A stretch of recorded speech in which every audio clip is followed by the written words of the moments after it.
विद्या भारती।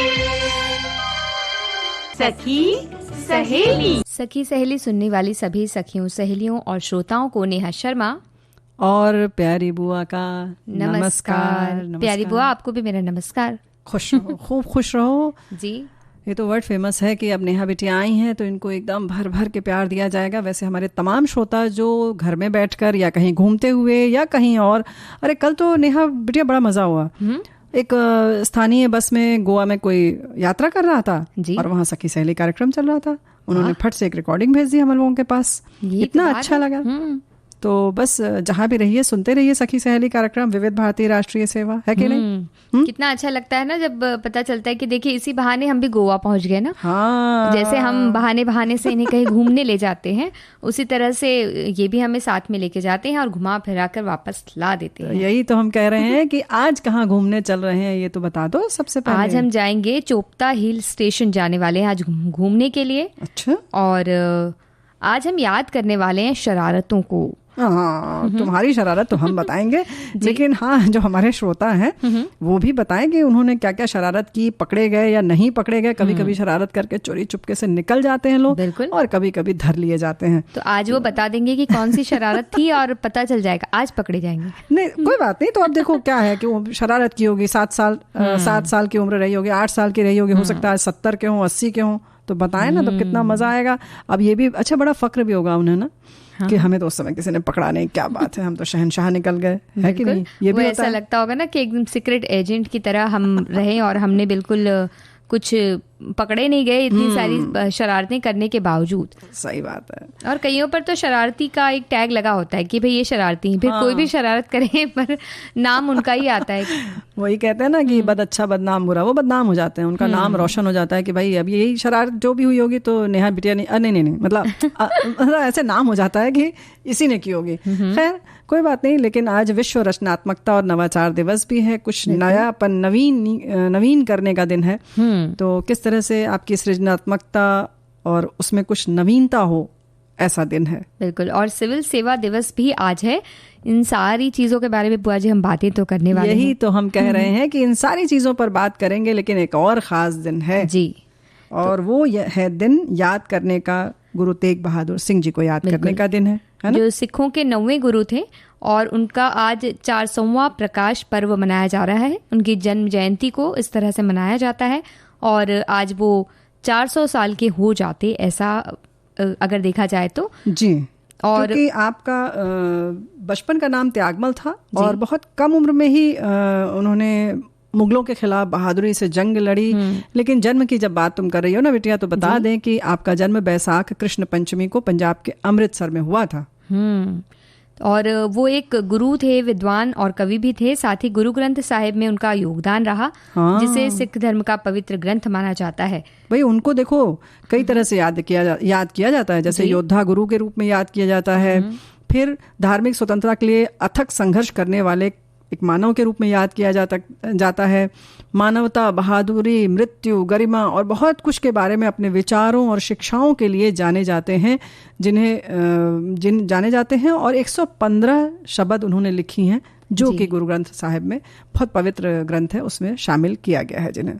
तो बस ये देखा जाए कि वो इस तरह से उन्होंने जो अपने ज्ञान या शिक्षा उन्होंने प्राप्त की, उसे उन्हें लोगों तक भी पहुंचाया और खुद भी सीखते रहे, और उनकी जो उन्होंने लिखा उससे आज भी लोग शिक्षा लेते हैं। जी हाँ, बिल्कुल लेते हैं। तो बुआ जी कितना अच्छा लगता है ना जब इस तरह से हम किसी भी धर्म से जुड़ी बातें सुनते हैं या उनकी जब प्रार्थनाएं सुनते हैं, तो एक अलग सा सुकून मिलता है। सुकून मिलता है और कहीं ना कहीं ये लगता है कि हमारे सर पर कोई है जिससे कि हम कुछ अपनी कह सकते हैं, अरदास कर सकते हैं, कुछ प्रार्थना कर सकते हैं, निवेदन कर सकते हैं। तो ऐसे बड़ा हल्का सा लगता है ना कि अच्छा हम भी छोटे हैं, है कि नहीं? देखिए आपको ऐसा लगता है, हमें तो बहुत बार ऐसा लगता है। तुम्हें तो हमेशा लगता है, इसीलिए तो शैतानियां करती हो तुम। हाँ, तो शैतानियां करने के लिए देखिए, लेकिन बड़े भी शैतानियां करते हैं कई बार। देखिएगा आज पता चलेगा कि शैतानी किस तरह से होती है और किस तरह से हम आपस में, हमारे जो बड़े हैं ना, वो भी देखिए लिख लिख भेजेंगे कैसे शैतानियां करते हैं। आ रहे हैं, शुरू हो गए। तो सबसे ज्यादा हम प्रार्थना कब करते हैं, ये बताइए बुआ जी। प्रार्थना तो तब करते हैं जब, अब तुम्हारे हिसाब से तो हमें यही याद आ रहा है कि इम्तिहान जब देने जाते हैं तो बस जपते रहते हैं कि कैसे परीक्षा अच्छे से हो जाए, और खास तौर से अगर सिविल सेवा है तो फिर क्या बात है। तो ये सबसे कठिन परीक्षाओं में से एक मानी जाती है, क्योंकि इसके लिए बहुत तैयारियां करनी होती हैं, बहुत कुछ आपको जानना होता है। सिर्फ एक ही विषय से संबंधित नहीं, बल्कि कई विषयों से संबंधित आपके पास ज्ञान होना चाहिए, तब जाकर आप किसी तरह से इस परीक्षा में पास हो पाते हैं। और आज तो हम कह रहे हैं कि बचपन से तुमसे कि सब विषय में महारत हासिल होनी ही चाहिए। फिर हमें एक में होती है, तब तक हम दूसरे तक पहुंचते, तब तक वो पहला वाला भूलना पड़ता है ना, तब दूसरे मतलब दिमाग में हमने छोटी छोटी जगह बनाई हुई, तो उस हिसाब से हमें चीजें रखनी होती हैं। तो हम जगह थोड़ी बढ़ा लो। हाँ, वो हम सोच रहे हैं कि स्पेस बढ़ा लें, जैसा फोन के लिए हम खरीद लेते हैं ना एक्स्ट्रा जीबी, एक्स्ट्रा कार्ड, उस तरह से हम कुछ सोच रहे हैं। दिमाग के लिए भी कुछ आना चाहिए। चलो ठीक है, देखते हैं। लेकिन फिलहाल बात कर लेते हैं कि साल 1947 में सरदार वल्लभ भाई पटेल ने स्वतंत्र भारत के प्रथम लोक सेवा सत्र को मैटकॉक हाउस दिल्ली में संबोधित किया, और जहां उन्होंने लोक सेवकों को स्टील फ्रेम ऑफ इंडिया कहकर सम्मानित किया था। क्योंकि सच बात है कि जैसे तुम बता रही हो अभी ना कि कितना मुश्किल है उस परीक्षा को करना। कई चरण होते हैं उसमें, फिर साक्षात्कार होता है, लिखित परीक्षा, और लिखित परीक्षा भी बिल्कुल अथाह सागर है। पता नहीं किस कोने से क्या आ जाए, पता ही नहीं। और इस दिन यानी आज के दिन को अखिल भारतीय सेवाओं के विभिन्न अधिकारियों को उनकी सर्वश्रेष्ठ सेवा के लिए पुरस्कृत किया जाता है। ये अधिकारियों में बेहतर प्रदर्शन को और साथ ही इन प्रदर्शन को अपने व्यवहार में लाने के साथ ही आने वाली नई चुनौतियों को निपटने के लिए, अपनी कार्यक्षमता को बढ़ाने के लिए तथा सुधारने और विभिन्न नीतियों पर चर्चा करके मनन करने का उन्हें अवसर दिया जाता है कि जो भी चीज़ें आपको सिखाई गई हैं उनके बारे में आप क्या समझते हैं, क्या आपने जाना है, उसे वो खुद तो सोचिए समझिए, लेकिन उसको अपने व्यवहार में भी उतारिए, जो कि देश के हित में काम आ सके। और जाहिर है कि जो भी हमारे जो भारतीय सिविल सेवा के जो हमारे अधिकारी हैं, वो जो भी काम करते हैं वो जाहिर है कि देश के हित में काम करते हैं। तो कुछ ना कुछ अगर इस तरह से कहते हैं ना कि मूल्यांकन करते रहेंगे, उसमें नई कुछ चीज़ें जोड़ते रहेंगे, कुछ नया सोचते रहेंगे, तो जाहिर है कि विकास और तेज़ी से होगा, जो होगा बहुत अच्छा होगा। इसीलिए तो हमारे देश की सरकार ने 21 अप्रैल 2006 में पहला सिविल सेवा दिवस मनाया गया। विज्ञान भवन में आयोजित हुआ था। प्रधानमंत्री द्वारा इस समारोह का शुभारंभ किया जाता है, और इसमें सिविल सेवाओं के सभी वरिष्ठ अधिकारीगण भाग लेते हैं। और इसी दिन अधिकारी आपस में मिलकर आने वाले सालों की योजनाओं पर भी विचार करते हैं एवं उन पर विभिन्न मतों को प्रकट करते हैं कि किस तरह से ये योजनाएं होनी चाहिए। उनके अनुभव भी वो साझा करते हैं। सिविल सर्वेंट शब्द जो है वो ब्रिटिश ईस्ट इंडिया कंपनी के दौरान प्रचलन में आया था, और इस नाम से वो पुकारे जाते हैं अब भी। जी हाँ, यहाँ के नागरिक, कर्मचारी प्रशासनिक नौकरियों में शामिल थे, और ब्रिटिशर्स इन्हें सिविल सर्वेंट अर्थात लोक सेवक कहकर पुकारते थे। लोक सेवक तो जैसे जानते ही हैं, नाम से समझ में आ रहा है कि जनता का सेवक हो। इन सेवाओं की शुरुआत वॉरेन हेस्टिंग द्वारा की गई थी। इसके बाद चार्ल्स कॉर्नवालिस ने इनमें सुधार किए, और इसलिए वे भारत के नागरिक सेवाओं के पितामह कहलाए।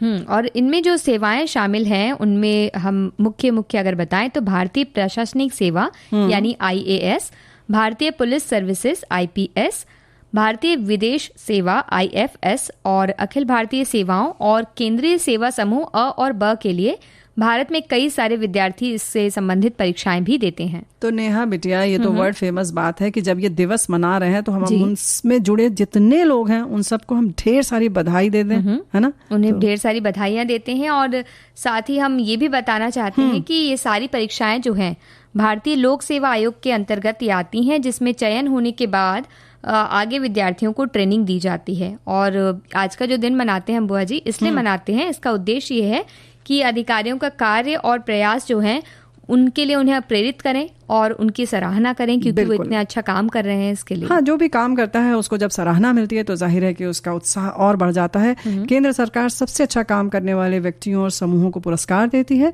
और विभिन्न विभागों का मूल्यांकन भी करती है।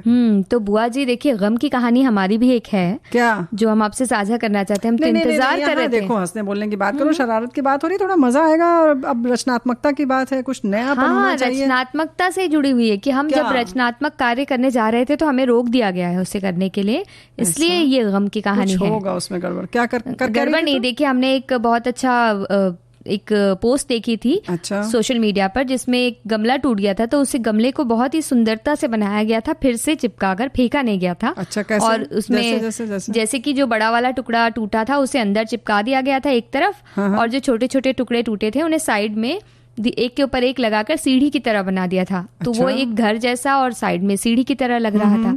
तो हमने सोचा कि हम भी वैसे ही बनाएंगे। फिर हम उसके लिए गमला तोड़ने गए, तो फिर हमें रोक दिया गया। तो हमारी इस तरह से रचनात्मकता कैसे बढ़ेगी, आप हमें बताइए।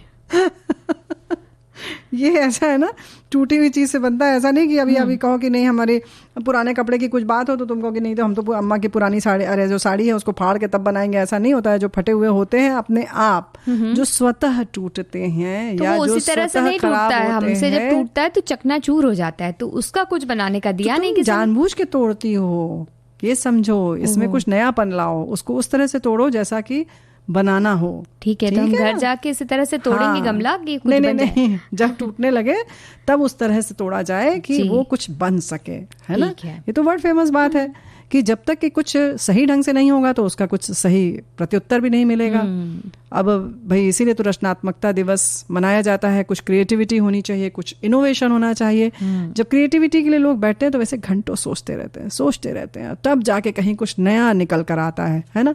तो नए विचारों का उपयोग करने के लिए, नए निर्णय लेने के लिए और सकारात्मक रचनात्मक सोच के माध्यम से दुनिया को और कुछ नया, बेहतर, कुछ नया देने के लिए ये कदम उठाया जाए, इसलिए ये दिन मनाया जाता है और लोग उत्साहित हों, है ना। और इस दिन को मनाने के लिए 2017 में संयुक्त राष्ट्र ने प्रतिवर्ष 21 अप्रैल को विश्व रचनात्मकता और नवाचार दिवस के रूप में मनाने के संबंध में प्रस्ताव पारित किया और साल 2018 में पहली बार इस दिवस का आयोजन किया गया था। हमारे साथी ने यह संदेश लिखकर भेजा है। और संयुक्त राष्ट्र के मुताबिक नवाचार, रचनात्मकता और बड़े पैमाने पर उद्यमशीलता आर्थिक विकास और रोजगार सृजन को गति दे सकती है। आंकड़ों की नजर से अगर जानें तो नेहा, सांस्कृतिक और रचनात्मक उद्योग वैश्विक स्तर पर कुल $2.25 बिलियन राजस्व और 29.5 मिलियन नौकरियों का सृजन करता है। यानी कि इतनी नौकरियां जो हैं इस क्षेत्र में मिलती हैं। बिल्कुल। और इस दिन की इस शुरुआत की बात हम करें बुआ जी, तो कनाडा के टोरंटो द्वारा 25 मई 2001 को इस दिन की शुरुआत की गई थी और इस दिन की स्थापना कनाडा के मार्सी सहगल ने 1977 में की थी। तो सहगल ने 2077 में international centre for study and creativity में रचनात्मकता का अध्ययन उन्होंने किया था। तो यानी कि इंटरनेशनल सेंटर फॉर स्टडीज जो है ये 1977 में इसका अध्ययन किया गया था, है ना। सहगल ने किया। और आइंस्टीन ने भी कहा था कि किसी देश का सतत विकास तभी हो सकता है जब वहाँ की सरकारें या शासन नवाचार और रचनात्मक कार्य पर ध्यान केंद्रित करेंगी। ये विश्व की अनमोल निधि है जो विश्व को आगे बढ़ने की प्रेरणा देती है। देखो नेहा बेटी, अगर ऐसा ना होना कि कुछ हम नया सोचने का न रखें मन में और ये भी सोचे कि कुछ सबसे अलग होना चाहिए, कुछ अलग हो, कुछ नया हो, तब तक तो लगेगा कि सब कुछ थम सा गया है ना जी। अगर हम सोचना बंद कर दें तो सब कुछ थम जाएगा। तो एक ही तरह से अगर सारे काम होते रहे, उसी तरह से उसी ढर्रे पर अगर हम पूरे समय चलते रहें तो एक वक्त के बाद हम सब में सब बोझिल लगने लगेगा और हम अपने जीवन में भी कुछ नयापन अगर लेकर आते हैं, कुछ रचनात्मकता हो या कुछ नए विचार हो, अलावा है ना, गमला तोड़ने के अलावा दूसरी चीजें शुरू करना। ये दुनिया में बहुत सारी चीजें हैं जिन्हें तोड़ा जा सकता है और नया बनाया जा सकता है। शुरू कर दो, घर से शुरू करो। हम सीख के वही सब जाते हैं तो हम उसको रचनात्मकता अपनी लाने की कोशिश करते हैं, उसे बढ़ाने की कोशिश करते हैं, पर कई अड़चने भी उसमें आते हैं। देखिए उसमें अगर हम बात करें रचनात्मकता की शुरुआत तो घर से ही होती है ना बुआ जी। बिल्कुल, सारे अच्छे काम की शुरुआत, ये तो वर्ल्ड फेमस बात है कि भाई जो भी दान हो चाहे कोई भी काम हो वो घर से शुरू होना चाहिए। लेकिन ये जो रचनात्मकता की बात है इसमें कपड़ा, मिट्टी है, कागज है, रंग, पेड़ आदि द्वारा कुछ न कुछ हम बना सकते हैं, है ना। कुछ तो कर सकते हैं, उन्हें अपनी कल्पनाशीलता द्वारा कुछ नया आकार दे सकते हैं। और बच्चों से ये बात हम शुरू कर सकते हैं। अगर हम खुद करेंगे तो बच्चों में उसके संस्कार मिलेंगे, आएंगे। और फिर हालांकि ये बात तुम्हारी बात से थोड़ा सा अलग है, वैसे तो हम यही कहेंगे कि बच्चों को टोका ना जाए, लेकिन गलत कर रहे हो तो उन्हें सही दिशा जरूर दें। और जैसे कि ये तुमने कहा गमला टूटने वाली बात है ना नेहा बिटिया, तो ऐसे कप के हैंडल बड़ी आसानी से टूट जाते हैं क्योंकि वो वहीं से जोड़ होता है। तो उसको कहीं आप सीमेंट या गमलों में चिपका भी सकते हैं, या आधे 2 टुकड़े हो जाते हैं, 2 कप आप चिपका दें जिस तरफ से टूटा है उस तरफ कहीं आप सीमेंट लगाकर किसी गमले में आप उसको चिपका दीजिए, देखिए कितना खूबसूरत लगेगा। वहाँ एक छोटा सा पौधा भी आप लगा सकती हैं। बिल्कुल। तो अब यही करना, गमला वमला ना तोड़ना बिटिया, ठीक है। कब से शुरुआत होगी? जब बच्चे, कहा जाता है, देखिए बुआ जी, जब बच्चे कोई रचनात्मकता भरा कोई कार्य करते हैं तो उनका विकास का ये संकेत होता है कि वो अपने मन से कुछ नई चीजें सोच रहे हैं, कुछ और काम कर रहे हैं। बिल्कुल। लेकिन कई बार ऐसा होता है कि जो शिक्षक होते हैं या जो बड़े होते हैं आसपास, वो गलती से बच्चों की क्रियाशीलता में या रचनात्मकता में बाधा डाल देते हैं कई बार। और जब बच्चे अपने मन का कोई काम करते हैं तो उनको टोकना नहीं चाहिए, क्योंकि ऐसा करने से उनकी कल्पना शक्ति वहीं रुक सकती है। नहीं, लेकिन गमला तोड़ने के अलावा बाकी सब करने देना चाहिए। लेकिन हाँ, अक्सर ऐसा होता है कि बच्चे कागज काट रहे होते हैं तो हम सोचते हैं कि ये यहाँ पर अभी फैल जाएगा, गंदगी हो जाएगी, तो ऐसा ना करें। नेहा बिटिया, ये तो बच्चों की बात बहुत हो गई, लेकिन यहीं पर हम ये भी कहना चाहते हैं कि बड़े भी अगर कुछ करना चाहते हैं तो उन्हें भी करने देना चाहिए। ये नहीं सोचना चाहिए कि ये सब काम तो बच्चों का है ना। तो कुछ नयापन अगर समझ में आ रहा है कि कुछ बनाना है, आजकल तो बहुत सोशल मीडिया के माध्यम से बहुत सारी चीजें सीखने को मिल रही हैं। जैसे कि अब टिश्यू पेपर से खूब सुंदर सुंदर तरह तरह के फूल बन जाते हैं, गुलदस्ता बन जाता है। तो अगर कोई घर में बड़े लोग भी इसको करना चाह रहे हैं तो उसको करने देना चाहिए। बिल्कुल। और जो भी हो, मतलब कुल मिलाकर अगर बात करें बुआ जी, तो आज के दिन को मनाने का उद्देश्य ये है कि हम सभी कुछ ना कुछ रचनात्मक कार्य अपने जीवन में करते रहें, खाली ना बैठें। इससे अच्छा है कि हम कुछ करें, कुछ नई चीजें करें। इससे कल्पना शक्ति का तो विस्तार होगा, मनोबल भी बढ़ेगा, और अगर चाहें तो हम इसका कोई व्यवसाय भी कर सकते हैं। अगर बहुत ही अच्छी कोई चीज हमने बना ली तो नेहा, तुम ये कहना चाह रही हो ना कि कुछ कुछ करते रहना चाहिए, जी, है ना। हमारे साथियों ने भी रचनात्मकता दिवस पर अपने कुछ विचार भेजे हैं। अरे बताओ बताओ, सुन पढ़ो। तो एक हमारे साथी कहते हैं कि कलात्मक सोच यानी क्रिएटिव थिंकिंग और नवाचार यानी इनोवेशन का विचार सदा से ही हमारे जीवन में बदलाव और बेहतरी की धूरी रहा है। सांस्कृतिक मूल्यों को सहेजने से लेकर, आगे वो कहते हैं कि सांस्कृतिक मूल्यों को सहेजने से लेकर वैज्ञानिक आविष्कारों को आम जीवन से जोड़ने तक रचनात्मक समझ और नवाचार का भाव जरूरी है, क्योंकि एक विचार कुछ सहेजने और दूसरा नया रचने से जुड़ा है। और इसी समझ को बढ़ावा देने के लिए दुनिया भर में 21 अप्रैल को आज का ये दिन मनाते हैं, विश्व रचनात्मकता और नवाचार दिवस। किसी भी देश की सामाजिक और आर्थिक उन्नति में शिक्षा का बड़ा योगदान होता है और शिक्षा के क्षेत्र में नवाचार की अहम भूमिका होनी चाहिए, ऐसा वो कह रहे हैं, ताकि काबिल और होनहार जो व्यक्ति हैं, बच्चे हैं, उन्हें एक राह मिल सके। नेहा के जैसे, है ना। नहीं, हमारे जैसे राह तो वो शायद ही देना चाहें, क्यों कहेंगे कि घर में फिर कुछ गमले वमले बचेंगे नहीं, कब बचेंगे नहीं, तो इसलिए वो उससे तो बचकर रहेंगे। कुछ और दिशा में भी चलो कि गमले गमले पर ना अटकी रहो। अभी बहुत सारे पाउडर के डिब्बों की भी बात चल रही है, और शरारत की बात जहां तक है, हमारे बहुत सारे साथियों ने बड़ी मजेदार बात लिखी है। लेकिन एक बात तो है कि पहले हम लोग घूम लेते हैं, है ना, क्योंकि शरारत जब करने लगेंगे तो फिर मन नहीं करेगा कि कहीं घूमने चलो, कहीं जाने का मन ही नहीं करेगा। और आज हम घूमने जाने वाले हैं चोपता में, जो कि एक हिल स्टेशन है।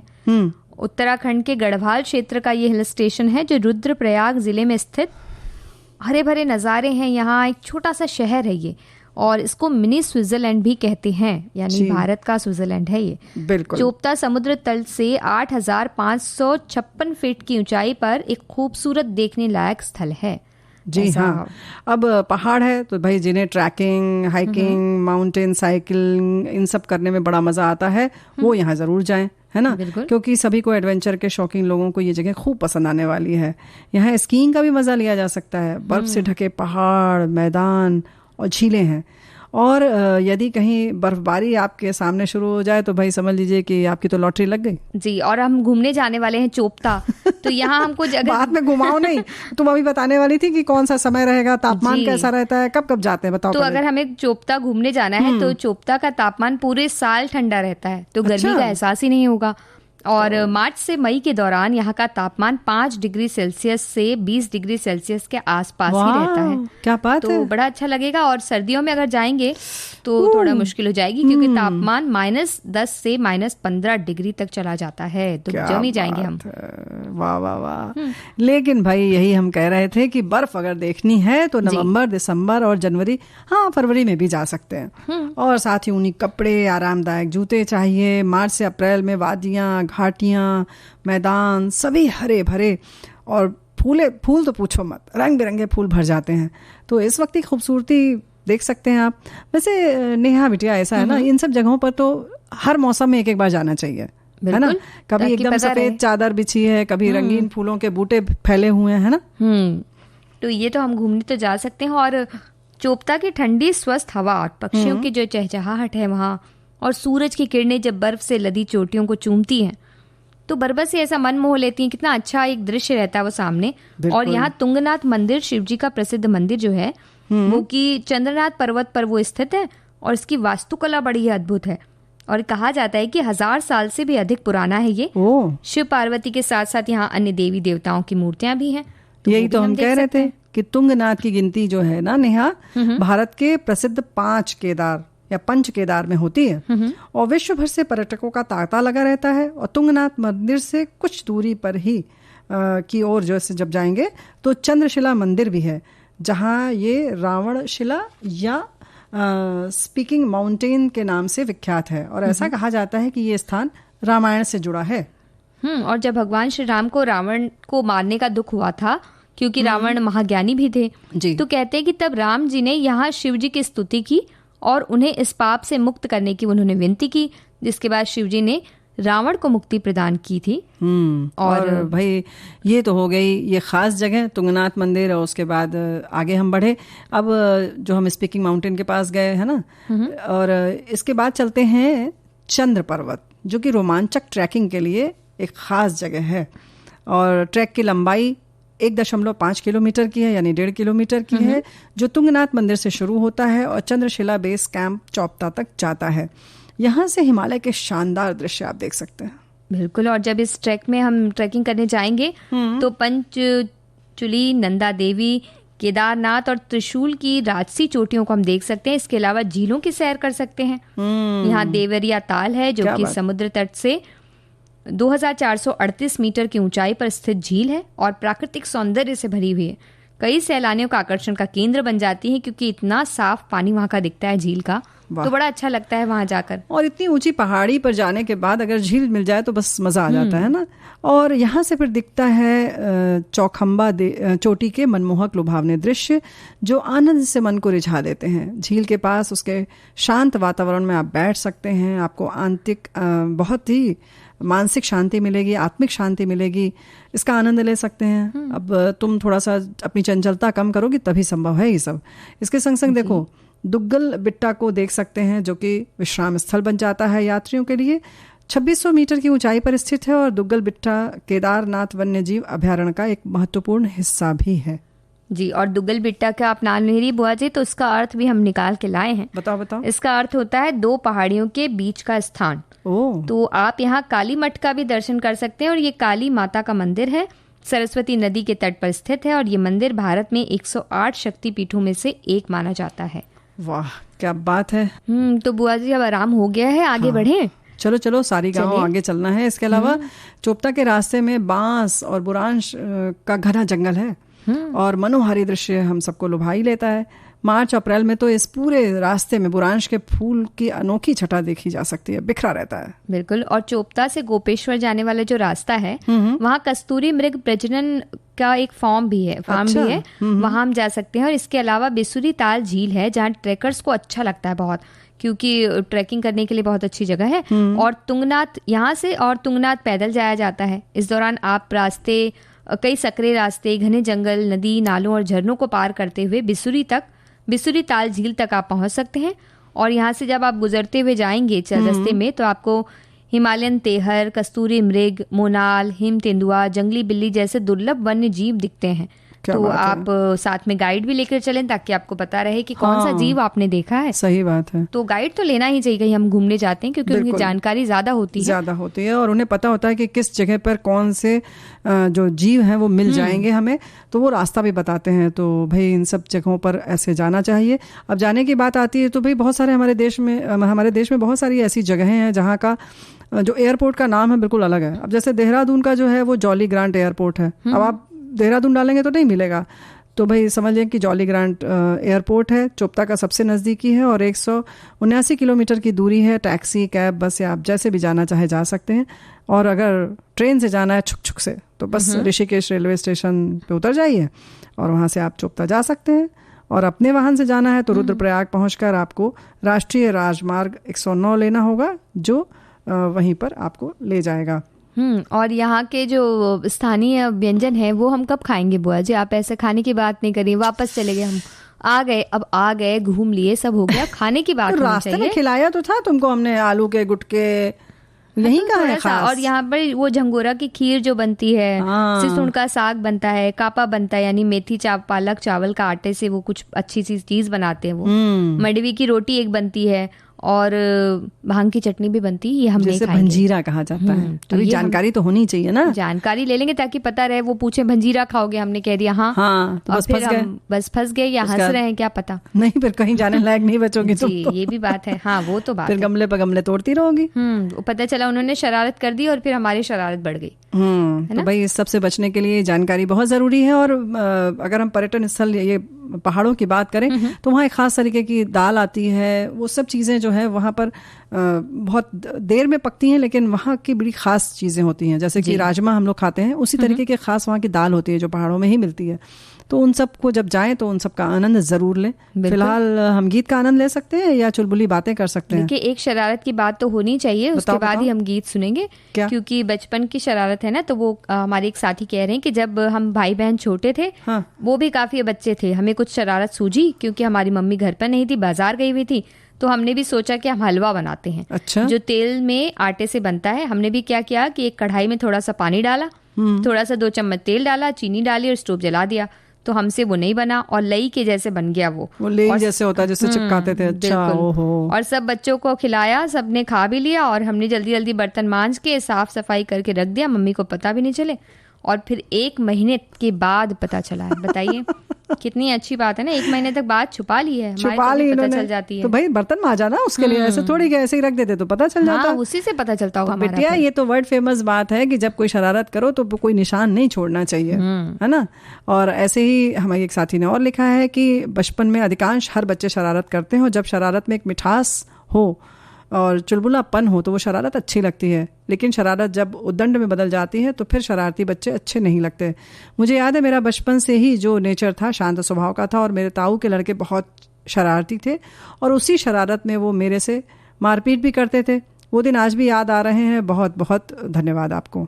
तो ये वाली शरारत तो थोड़ी सीरियस हो गई, गंभीर हो गई। शरारती है, लेकिन अच्छी अच्छी शरारत जब होती है ना तो वो काफी सोचा जाता है, उसके लिए रचनात्मकता आती है उसके लिए कि किस तरह से शरारत की जाए और सामने वाला गुस्सा तो हो पर एक खास तरीके से ही गुस्सा हो, और जितना हमें चाहिए उतना। ऐसा नहीं कि मारपीट हो जाए या कोई बच्चे आपस में झगड़ने लगते हैं, तो झगड़े और शरारत में काफी फर्क होता है। बिल्कुल सही बात है। शरारत ऐसी हो कि किसी का नुकसान ना हो, लेकिन आप अपने मन का भी कर लें, लेकिन कोई बड़ा नुकसान ना हो। तो बुआ जी देखिए, बचपन में तो घूमते फिरते रहते थे और शरारतें करते रहते इधर उधर जाकर। वैसे तुम शरारत नहीं भी करती थी तो दोस्तों हम आपको बता दें कि सब कुछ भी गलती होती थी, कुछ भी शैतानी कोई और करता था तो पूछा नेहा से ही जाता था कि तुमने तो नहीं किया है। तो इसलिए हम शरारतें कर लेते थे कि बाद में पूछा जाए, उससे अच्छा है कि पहले ही पूछ लिया जाए। मतलब हम शरारत करके हामी भरें, क्यों हम मना करें, फिर अच्छा नहीं लगता था ना। हमारी एक और साथी है, वो भी ऐसे ही कह रही है कि शरारत का तो वो पिटारा थी, क्योंकि दादाजी की लाडली थी और कोई कुछ कहता भी नहीं था, बड़ा अच्छा लगता था। वो कह रही है कि भाई समझ कहाँ होती है इतनी बचपन में, लेकिन हाँ अगर घर में कहीं कोई गड़बड़ हो गई तो सबसे पहले उसके बारे में मुझसे ही पूछा जाता था। तो ये तो होता ही है कि भाई आपने कुछ गड़बड़, आपने तो नहीं किया। ऐसा लगता है कि हाँ शरारत हुई, मतलब सीधे चलिए वहाँ। बिल्कुल। और हमारे एक साथी कहती हैं कि शरारतों की बात चली और हम सुनकर चुप कैसे रहें। ये होती है असली शरारतों की, जो शरारती इंसान होता है उसके गुण है ये सब। जैसे कि चुप कैसे रहें। हाँ, जैसे कि जिसको नाचना गाना आता है तो कहीं भी संगीत बजा नहीं कि बस उठ जाते हैं, रोक नहीं पाते अपने आप को। उसी तरह से तो वो कह रही कि सुबह का 8 बज रहा था और सर्दियों में रजाई ओढ़कर भाई सो रहे थे और मुझे शरारत सूझी। एक रुमाल घड़े के पानी से भिगोया और थोड़ा निचोड़ा और धीरे से रजाई मुंह की तरफ से खोली और रुमाल उनके मुंह पर फैलाकर रजाई ढक दी। बस कुछ ही पल में वो घड़बड़ा कर चारपाई से उछल के बैठ गए। बोले मम्मी बचाओ, पानी कहीं से आया है। मम्मी और हम सब पहले से बैठे देख रहे थे, जोर जोर से हंसने लगे और भाई समझ गए कि ये शैतानी जो है वो इसी का काम है।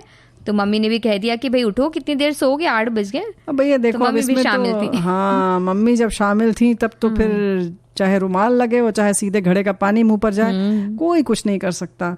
और हमारी एक साथी और लिख रही है कि जब मैं 4-5 साल की थी तब मेरे पड़ोस का हम उम्र लड़का खेल रहे थे। ड्रेसिंग टेबल में मम्मी ने 400 ग्राम वाला पाउडर का एक नया डिब्बा पहले दिन ही ला के रखा था। हमने पूरा का पूरा डिब्बा खाली कर दिया। और बस बन गए भूत। ये शरारत जो हमेशा याद रहती है। इन्होंने एक और शरारत लिखी है। 6 साल की थी जबकि मेरी छोटी बहन 4 की। हमारा भाई लगभग 10 माह का रहा और हम दोनों उसे फ्रिज में पानी की बोतल के ठंडा पानी निकाल कर नहला दिया हम लोगों ने। और वो जनवरी की ठंड वाली मौसम, भाई का वो जोर जोर से रोना, बाप रे इतनी डांट पड़ी छोटी छोटी प्यारी बच्चियों को, मम्मी पापा बाबा, यहाँ तक कि पड़ोसी लोगों ने भी खूब जम के डांटा। जी, पहले तो ये हुआ करता था कि पड़ोसी भी बिल्कुल अपना समझ कर इस तरह से डांटते थे कि क्या ही कहा जाए। और हमारे एक साथी कहनी, वो देखिए उन्होंने भी, उनकी बेटी और उनकी ननद की बेटी ने भी इसी तरह से 1 किलो पाउडर उन्होंने खाली किया और बड़ी अच्छी तरह वाली भूत बनी होंगी, वो अच्छा लग रहा होगा। हाँ। दोनों ही बेटियां और पलंग पूरा सफेद हो गया वो। अच्छा। और उनकी आंखों के सिवा कुछ भी नहीं दिख रहा था और आंखों के अंदर भी पाउडर घुस गया था और उनको देख के खूब हंसी भी आ रही थी और उनकी आंखों की चिंता भी हो रही थी। सही बात है, ये बात बिल्कुल सही है कि चिंता लगती है कि कैसे पाउडर इतना बारीक होता है कि अगर कहीं इधर उधर चला जाए तो दिक्कत हो जाएगी। लेकिन एक और मोटरसाइकिल की जो बात है उस पर हमारे एक साथी लिख रही हैं कि बचपन में एक बार ऐसी ही शरारत, पापा की मोटरसाइकिल पर चढ़ के खेल रही थी कि अचानक मोटरसाइकिल गिर गई मेरे ऊपर। बस सब डॉक्टर के यहाँ लेकर गए, ठीक था नहीं, और जब सब कुछ ठीक था इसलिए डांट से बच गई। इन्होंने अंग्रेजी में लिखा है। तो अच्छा है, डांट से बच जाना कितना अच्छा लगता है। बाद में शरारत भी हो गई, डांट भी नहीं पड़ी, तो अच्छा? ऐसा लगता है कि जैसे कुछ खाना पीना करके आए और बिल नहीं मिला या पच भी गया तुरंत। बिल्कुल। और बुआ जी पता है स्कूल में कितनी शरारतें होती हैं। जब 2 लड़कियां अगर सामने बैठी हों तो उनकी चोटियां आपस में बांध देते हैं। ये वाली शरारत तो तुमने कभी बताई ही नहीं है? तो अभी आज खोल रहे ना शरारत का पिटारा, तो हमने इस तरह से बताया कि चोटी बांध दी जाती है 2 अलग अलग वाली, तो फिर दोनों अलग अलग दिशाओं से उन्हें बुलाया जाता है, तो फिर अचानक से जा नहीं पाते हैं, गिर जाती हैं। जा कहाँ नहीं पाती हैं, या तो बाल खिंच जाता है बुरी तरह से या गिर जाती हैं। और लड़कों के साथ में ये करना हो तो नीचे जब जूते होते हैं उनके फीते बांध दीजिए आपस में। हाँ। तो पैर बन जाते हैं। तो वैसा तो एक खेल भी होता है 2 पैर बांध कर करने वाला। हाँ, लेकिन 3 टांग की रेस, चोटी बांधने वाला नहीं होता है, तो इसलिए वो करना ज्यादा अच्छा लगता है। और साथ ही जब स्कूल में खाने की छुट्टी ना हुई हो, हाँ, लंच ब्रेक ना हुआ हो और उस वक्त भूख लगे या कुछ बहुत ही अच्छी चीज हमारी टिफिन में हमें पता है, खुशबू तो आती छुपा के किस तरह से डेस्क के अंदर से खाना है चुपचाप। मैम वहाँ मुनी, उन्होंने ब्लैक बोर्ड में कुछ लिखना शुरू किया कि यहाँ चुपचाप एक और खाना निकाल के चुपचाप मुंह में दबा लो। और अगर उसी समय उन्होंने जवाब पूछ लिया कि भाई जवाब बताओ, तुम बताओ, तब तो निकलना पड़ता है ना। तो बिल्कुल वो किस तरह से छुपाएं और किस तरह से बताएं, छुपता नहीं है वो। तो वो भी एक बड़ा आनंद गेम है। लेकिन उसमें मुंह जब चलाना पड़ता है ना, अभी सामने है, अब उसमें क्या होता है अक्सर, भाई हम तो यही करते थे कि जो डेस्क होती थी उस पर अपना हाथ रखते थे और दूसरा हाथ जो हथेली होती थी, मतलब कोहनी से उस पर रखते थे और अपने जो दांत के नीचे या जैसे कि ठुड्डी जो होती है गाल को पर हाथ रख लेते थे और मुंह धीरे धीरे चलाते रहते थे। तो ऐसे मुंह के ऊपर जैसे हाथ रख लो, टिका लो हथेली पर, और उसका मुंह चलाते रहो, खाते रहो, चबाते रहो धीरे धीरे, और धीरे धीरे उसको निगलना पड़ता है। वैसे कच्चा सीधा सादा बिना चबाए वबाए सब बस निगला जाता है। तो जो स्वाद हाँ, वो बढ़ जाता है, वो बिल्कुल अलग रहता है। और देखिए बुआ जी, इसी बात से हमें ये भी पता चल गया कि आपने भी वाला काम किया हुआ है। हाँ, बिल्कुल किया है, तो वही गुण हमारे अंदर आ रहे हैं। और देखिए अब सबसे बड़ा मजा कब आता है कि जब शरारत तो हमने की हो लेकिन डांट पड़ जाती किसी और को, या किसी और को कह दिया जाता है कि तुमने ये काम क्यों किया, तो उसका मुंह देखने लायक होता है। बता दो। तो कुछ इसी तरह से बात हो गई है कि अंतराल वाली शरारत अच्छी लगी, ऐसे हमारे साथी कह रहे हैं। तो हमें तो बड़ा मजा आ रहा है, तो कह रहे हैं बुआ जी आपकी अंतराल वाली शरारत अच्छी लगी।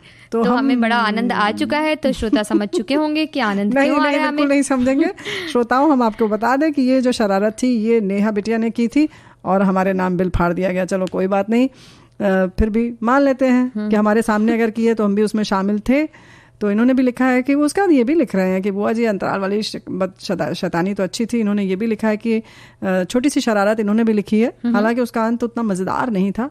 ये लिखते हैं कि ताऊ जी के यहाँ गया था, वहाँ मुझे पीने के लिए चाय दी गई और मेरा मन चाय पीने का बिल्कुल नहीं था, इसलिए मैंने बहुत मना किया, लेकिन फिर भी ज़बरदस्ती करने लगे। अच्छा, बीच में नया बिटिया ऐसा समय आया था कि लोग ऐसे चाय ऐसे पूछते थे जैसे लगता था कि पानी पूछ रहे हैं। अगर आपने चाय मना कर दी तो वो ऐसे परेशान हो जाते थे कि अब इनको क्या पिलाया जाए, तो अक्सर फिर पी लेना पड़ता था। लेकिन भाई इनको नहीं पीना था। इन्होंने लिखा कि मैंने सबकी नज़रें बचाकर वो चाय पास के बड़े से गुलदान में डाल दी और गुलदान में डाल के खाली कप जो है वो खाली कर दिया, रख दिया, किसी को पता ही नहीं चला। सबने समझा मैंने चाय पी ली अब लेकिन यहाँ पर इनकी थोड़ी जो है ना शरारत जो है वो शराफत में बदल गई। इन्होंने लिखते हैं कि उसके बाद जब मैं घर आया और ये बात अपने छोटे भाई को बताई, अब लो छोटे भाई को बता दी। पहले तो वो बहुत हंसा, फिर कहा कि ये मैंने बहुत गलत किया, उनको पता लगेगा तो उन्हें कितना खराब लगेगा। बाद में मुझे भी लगा कि ऐसा नहीं करना चाहिए था। खैर मुझे चाय नहीं पीनी थी, इसलिए मुझे ये सब करना पड़ा। तो देखिए, इन्हें तो चाय पीनी नहीं थी, लेकिन हमारे एक साथी उन्हें तो चाय पीनी थी लेकिन पीने नहीं मिली। क्यों? और ऐसा हुआ कि वो बचपन में उन्हें चाय पीनी थी और उन्होंने चाय बनाकर पीने की शुरुआत करने के लिए मम्मी जैसे ही कहीं गई। अच्छा, हमें लगा सुनो हमें लगा तुमने ऐसा कहा कि बचपन में उन्हें चाय पीनी थी और जब उन्होंने सोचा तो बनाते बनाते वो बड़े हो गए। ऐसा भी हो सकता है क्योंकि मम्मी ने रोक दिया ना बचपन में उन्हें। तो अच्छा। इसलिए रचनात्मकता को रोकना नहीं चाहिए। हो सकता है काली पीली नीली कैसी भी चाय बन सकती है। इनके साथ क्या हुआ जी, इनके साथ ये हुआ कि वो बचपन में चाय बनाकर पी रहे थे। इसके लिए उन्होंने मम्मी जैसी गई तो उन्होंने चाय बनाना शुरू कर दिया और बना तो लिए लेकिन पी नहीं पाए, क्योंकि पीने वाले थे कि उससे पहले मम्मी आ गई और सारी चाय इन्होंने नाली में बहा दी, क्योंकि डर गए थे, बोले मम्मी क्या कहेंगी, ये सोचकर इनकी चाय बह गई। अरे मम्मी को भी दे देते आधी कप, उसी में तो बस मजा आ जाता, मम्मी भी खुश हो जाती। अच्छा, एक बड़ी मजेदार बात है, स्कूल वाली याद आ रही है कि सर्दियों के दिन जब स्वेटर पहन के जाते हैं तो आगे जो बैठे रहते हैं हमारे सहपाठी, बच्चे तो नहीं कह सकते, अब बच्चे कह सकते हैं, उनके पीछे वो स्वेटर में से हम लोग रोए ऐसे ऐसे नोचते जी, और उसकी हम लोग गुड़िया बनाते थे, है ना। पहले तो उसको दबा दबा के अपनी किताबों के बीच में रखते थे, फिर उसके बाद एक छोटा गोला बनाते थे, एक बड़ा गोला बनाते थे। तो कुछ इस तरीके की शैतानियां होती थी, बड़ी मजेदार होती थी। और अब हम कार्यक्रम से इजाजत ले लेते हैं बुआ जी। शरारतों का पिटारा खुला है तो ऐसे बातें चलने के लिए ऐसा लगता है, लेकिन नेहा शर्मा और प्यारी बुआ का नमस्कार।